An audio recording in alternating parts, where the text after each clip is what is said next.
Do you think your dreams are sending you coded messages? Do you think your life would be much better if you understood your dreams? Hasn't it occurred to you that your dreams aren't cryptic messages at all? Dreams are completely different from what people imagine. The first question you have to ask is, who is producing the dream? It's not you, is it? You are the consumer of the dream, not its producer. Who then composes the dream, and why do they compose it? What's the point of any dream? To understand what dreams are really about, think hard about your own thoughts on a second-to-second basis. What you will discover is that all sorts of things are bubbling up in your mind at all times. What your consciousness, your directed, intentional, self-aware mind, does is focus on this rather than that.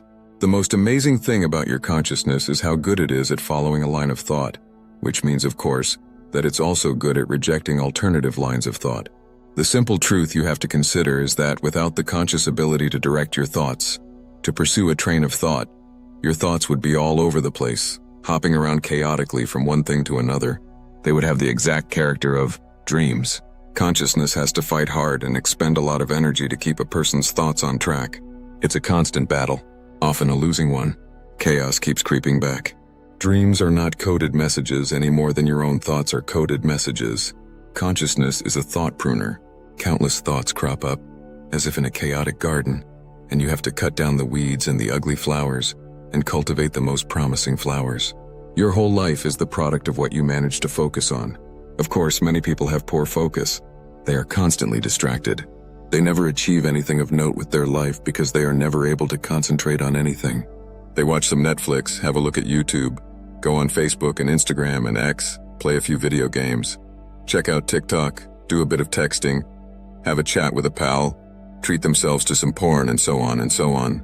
They scroll, and click, click, click. All they do with their life is use it up, jumping from one trivial thing to the next. That's all a life is these days, a random sequence of online activities. If strangers watched what you do with your life, they would discern no plan. It would be as if they were watching a confusing dream. They would keep wondering what the point of all this frantic ADHD activity was. Would they imagine any message was being communicated, or would they detect nothing but confusion? The thing that people do not grasp is that they have two minds, not one. It's the second mind that produces the dream. The dream is not any kind of message from the second mind. That would imply some kind of design on the part of the second mind, some plan to communicate something important to the first mind. The truth of that situation is that the second mind is a totally undirected mind, while the first mind is a sometimes directed mind. Some people are far better at focusing than others, and these tend to be the people who accomplish great things. They are the geniuses. It's hard to be a genius if you keep flitting from one thing to the next. The second mind, the unconscious mind, is not sending any message to consciousness. What it's doing is what it always does, generating undirected thought. It struggles to concentrate on anything at all. It's always changing what it's thinking about, and in fact, it constantly reacts to the very last thing it was thinking about. It is immediately distracted. A way to imagine the unconscious mind is as an internet device full of hyperlinks. You start off with one idea, click on a hyperlink, and suddenly you're somewhere else. And then you just keep clicking on hyperlink after hyperlink. Your destination loses all connection to where you started from. No one could discern any pattern to all your jumping around. It contains no message at all. The unconscious mind is an amazing mind, but it's not a mind full of messages. It's a mind full of activity, but all of this activity is undirected. Nietzsche said, "The function of the brain which is most encroached upon in slumber is the memory. Not that it is wholly suspended, but it is reduced to a state of imperfection, as, in primitive ages of mankind, was probably the case with everyone, whether waking or sleeping. Uncontrolled and entangled as it is, it perpetually confuses things as a result of the most trifling similarities.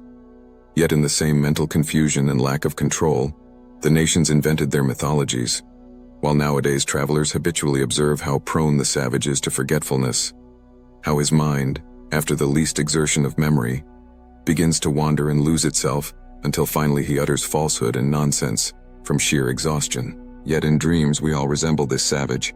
The unconscious mind is the wandering mind. Consciousness tries not to wander, but doesn't do a very good job of that. Humanity has achieved greatness through the ability of a very small number of people to concentrate extremely intensely. Most people can't manage it. They're not much different from the savages Nietzsche spoke of. Consciousness isn't really a new mind. Consciousness is actually a mode of the unconscious that evolved the ability to focus. That ability was remarkable and totally transformed humanity. Back in bicameral times, no one could focus. Everyone was very poor at decision-making, so they hallucinated a decision instead.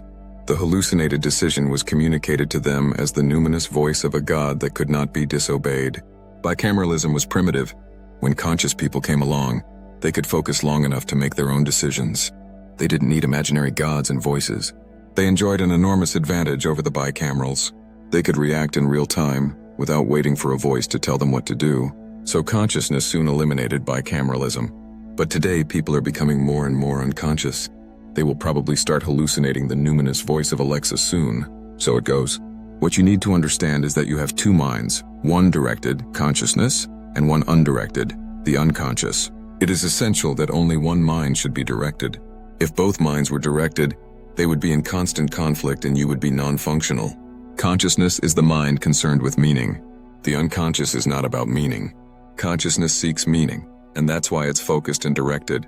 But imagine if you could find no meaning in anything. Then you would be just like an animal, constantly reacting instinctively to the world. The dinosaurs had an instinctual existence, not a meaningful existence. No dinosaur pondered the meaning of its life. Most people on social media now have a cyber-instinctual life. Actual meaning is absent. That's why mental health problems are accelerating. Meaning allows you to focus. The meaningless does not. The world more and more presents us with meaningless, hedonistic trivia, designed to get us addicted to scrolling and clicking in search of the next reward. Marshall McLuhan said, "The medium is the message." Social media is now the message, and that message is one of hedonistic trivia and chaos. Social media isn't sending you a coherent, meaningful message, and neither are your dreams. Look at the difference between normal dreaming and lucid dreaming. The latter is when your consciousness takes control of the dream and starts directing it meaningfully. If your consciousness is not in charge, it gets served up the undirected flow of the unconscious, which has no connection to meaning and purpose. All dream interpretation is silly. It's as silly as trying to discern any meaningful message from your own social media activity. Can you truly look at your online life and see clear direction, meaning, and purpose? Are you moving forward with a clear plan every day? Or are you just endlessly distracting yourself to pass the time?